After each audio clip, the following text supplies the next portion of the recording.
Hello बच्चों, आज की कहानी का नाम है हर सौतीली माँ बुरी नहीं होती। मोना अपने माता पिता और दादी के साथ बहुत खुशी से रहा करती थी। अचानक एक दिन गंभीर बीमारी की वजह से मोना की माँ का देहांत हो जाता है। कुछ दिन ऐसे ही बीतते हैं। कुछ दिन के बाद उसकी दादी उसके पिता से कहती है, माँ, आपने देखा ना, मोना कितनी उदास रहती है। वो अपनी माँ को बहुत याद करती है। इसीलिए बेटा मैं चाहती हूँ तुम दूसरी शादी कर लो। मोना अपनी माँ को भूल नहीं पाई है। दूसरी माँ आएगी तो उसका दर्द थोड़ा कम हो जाएगा। नहीं माँ, आपके कहने का क्या मतलब है? मैं मोना के लिए सौतेली माँ लाऊं? ये हरगिज नहीं हो सकता माँ। मैं उसके लिए कभी सौतेली माँ नहीं लाऊंगा। माँ, तुम मुझे छोड़कर क्यों चली गई माँ? मुझे तुम्हारी बहुत याद आती है माँ। मोना उसकी माँ को याद कर कर बहुत रो रही है। ये देखकर उसके दादी को बहुत बुरा लगता है। वो दिलीप से कहती है, बेटा तुमने कुछ सोचा है या नहीं? आप क्या कहना चाहती है माँ? मुझे कुछ समझ नहीं आ रहा। बेटा मैं तुम्हारी दूसरी शादी के बारे में बात कर रही हूँ। माँ, आप फिर से वही बात लेकर बैठ गई। मैं आपको कैसे समझाऊं अब? बेटा अब तुम मुझे कुछ समझाओ मत, मेरी बात सुनो। मैं जब तक जिंदा हूँ मैं तुम्हारा और मोना का ख्याल रख लूँगी, लेकिन मेरे जाने के बाद क्या? तुम दोनों का ख्याल कौन रखेगा? अब मेरी बात मान और दूसरी शादी कर ले। माँ, आप हमारे साथ हमेशा रहेगी। आप ऐसी बातें क्यों कर रही है? आप क्या चाहती है? मैं शादी कर लूँ? ठीक है, मैं दूसरी शादी के लिए तैयार हूँ। दूसरी शादी के लिए हाँ कहकर तुमने मेरी सारी चिंता मिटा दी बेटा। अब सब अच्छा ही होगा। आखिरकार माँ के बार बार कहने पर वो दूसरी शादी के लिए तैयार होता है और गहना दूसरी पत्नी बनकर घर आती है। दादी कौन है ये औरत? कितनी खूबसूरत है ये। बेटा ये तुम्हारी माँ है। नहीं, ये औरत मेरी माँ नहीं हो सकती और ना ही कभी बन सकती है। बेटा, तुम अपनी माँ को बहुत याद करती हो ना, इसीलिए मैं तुम्हारे लिए दूसरी माँ ले आया। ये आपकी पत्नी हो सकती है, लेकिन ये औरत मेरी माँ नहीं है, नहीं है। माँ, आप ही समझाइए अब मोना को। वो मेरी बात समझ ही नहीं रही। मोना की बात का बुरा मत मानना बहू, वो अभी बच्ची है। उसे ये सब समझने थोड़ा वक्त लगेगा।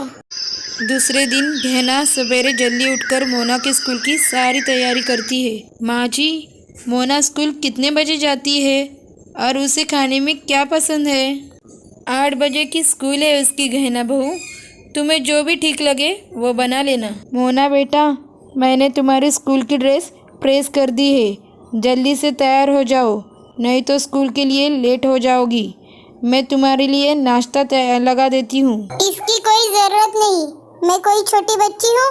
मैं अपना काम खुद कर लूँगी। चले जाओ आप यहाँ से। ये सब नाटक करने की कोई जरूरत नहीं है, मैं सब जानती हूँ। गहना के आंखों में आंसू आ जाते हैं। वो वहाँ से चली जाती है। अपनी सौतीली माँ को जाता देखकर मोना चुपके से रसोई में आकर खाने में लाल मिर्च डाल देती है। बहुत हो गया, इस औरत को मैं ऐसा सबक सिखाऊंगी। ये मेरी माँ की जगह लेना चाहती है, अभी बताती हूँ इसे। जब गहना नाश्ता लगाती है तब मोना खाना खाकर चिल्लाने लगती है, मुंह जल गया, पानी दो मुझे जल्दी से। क्या हुआ बेटी? अरे खाने में इतनी मिर्च कौन डालता है? नहीं माँ जी, मैंने तो थोड़ी ही मिर्च डाली है उसमें। अरे ये क्या?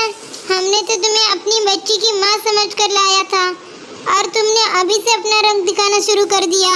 मोना मन ही मन बहुत खुश होती है। ऐसे ही दिन बीतने लगते हैं। आए दिन मोना किसी न किसी बहाने से गहना को परेशान करने लगी। और एक दिन, मोना मोना बेटा इधर तो आओ ज़रा, मैं तुम्हारे बाल बना देती हूँ। मोना मन ही मन कुछ सोचती है और बाल बनाने के लिए नीचे बैठ जाती है। गहना बाल बना रही होती है। जैसे ही मोना अपने पिता को आते देखती है तो वो चिल्लाने लगती है, धीरे माँ, मुझे दर्द हो रहा है। क्या हुआ मोना बेटा, क्यों चिल्ला रही हो? पापा देखो ना जरा, माँ ने कितने जोर से मेरे बाल खींचे। ये सुनकर दिलीप को बहुत गुस्सा आता है। वो गहना को थप्पड़ मार देता है। तभी वहाँ दादी आती है। क्या हुआ? अब क्या किया इस नई बहू ने? माँ, मैंने तुम्हें पहले ही कहा था, मैं दूसरी शादी नहीं करना चाहता। अब देख लिया तुमने, सौतेली माँ सौतेली ही होती है। पर मैंने तो कुछ भी नहीं किया। अब तो भोलेपनी का नाटक हमारे सामने मत कर। कुछ ही दिन बाद मोना की बुआ मोहिनी अमेरिका से अपनी पढ़ाई पूरी कर कर वापस आती है। अरे वाह, अच्छा हुआ बेटी तुम वापस आ गई। तुम्हारी पढ़ाई कैसी चल रही है? मेरी पढ़ाई तो अच्छी चल रही है माँ, मेरे एग्जाम भी अच्छे हुए। आप कैसी हो? बहुत ही कमजोर दिख रही हो आप। मैं ठीक हूँ, मुझे तुम्हारी बहुत याद आ रही थी। और इस बैग में क्या लेकर आई हो तुम? कुछ नहीं, बस कुछ कपड़े हैं, पर वहाँ से मैं आपके लिए बहुत ही सुंदर चीज़ लाई हूँ। ये देखिए घड़ी, आपके लिए सुंदर है ना? ये तो बहुत ही सुंदर है। तभी वहाँ मोना और गहना आते हैं। मोना, ये तुम्हारे लिए, सुंदर से डॉल के लिए ये सुंदर सी ड्रेस मेरी तरफ से। थैंक्स बुआ। सॉरी भाभी, मैं तुम्हारे लिए कुछ नहीं लाई, मुझे तुम्हारी चॉइस का पता ही नहीं था। तभी मोना की नज़र बुआ के हाथ में जो गोल्ड ब्रेसलेट था उस पर पड़ी। बुआ, आपने तो कितना सुंदर ब्रेसलेट पहना है। थैंक्स। जब तुम्हारे स्कूल की पढ़ाई पूरी हो जाएगी तब मैं तुम्हारे लिए इससे भी सुंदर ब्रेसलेट लाऊंगी। मोना मन ही मन सोचती है, काश ये ब्रेसलेट मेरे पास होता। मुझे तो बस यही ब्रेसलेट चाहिए। इसको पहनकर मैं स्कूल में जाती और स्कूल की हर लड़की मेरे से जलने लगती। मोहिनी अपने कमरे में जाकर ब्रेसलेट उतारकर अलमारी में रख देती है। तभी उसे एक फ़ोन आता है। फ़ोन पर बात करने के बाद वो बाहर आकर उसके माँ के साथ बैठ जाती है। क्या हुआ माँ, आप कुछ कह रही थी तब? गहना आपका ठीक से ख्याल नहीं रखती क्या? मोहिनी अपनी माँ से बात कर रही है। यह देखकर मौके का फ़ायदा उठाकर मोना अलमारी में से ब्रेसलेट चुरा लेती है और अपने कमरे में जाकर हाथ में ब्रेसलेट पहनकर बहुत खुश होती है। तभी वहाँ पर गहना आती है और ब्रेसलेट को मोना के हाथ में देखकर बोलती है, मोना, चोरी करना बहुत गलत बात है। लाओ ब्रेसलेट मुझे दे दो, मैं उसे वापस कर देती हूँ। आइंदा से ऐसा काम मत करना। मोना अपनी चोरी पकड़े जाने के डर से ब्रेसलेट गहना को देती है। तभी वहाँ पर दादी और बुआ आते हैं और बुआ गहना के हाथ में ब्रेसलेट देखकर बोलती है, अरे ये तो मेरा ब्रेसलेट है, ये आपके पास कैसे आया? अगर आपको ब्रेसलेट चाहिए था तो मुझसे मांग लिया होता, चोरी करने की क्या ज़रूरत थी? मुझे तुमसे ऐसी उम्मीद नहीं थी। इसके पहले मैं अपने बेटे को इसके बारे में बताऊं, तो चुपचाप यहाँ से निकल जा और आइंदा से अपनी शक्ल मत दिखाना। गहना की आंखें भर आती है, वो बिना कुछ कहे वहाँ से जा रही होती है। तभी मोना रोते हुए बोलती है, माँ, आप रुक जाइए, आप कहीं मत जाइए। दादी माँ, ये ब्रेसलेट मैंने चुराया था।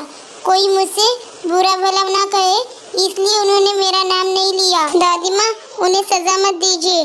घर से निकालना है तो मुझे निकाल दीजिए, उन्हें छोड़ दीजिए। मोना हाथ जोड़कर गहना से माफ़ी मांगती है और जब दिलीप को सच्चाई का पता चलता है तो वो भी गहना से माफ़ी मांगता है और सभी खुशी से रहने लगते हैं। बच्चों, अगर आपको कहानी अच्छी लगी हो तो प्लीज़ लाइक और सब्सक्राइब ज़रूर कीजिए। Thank you.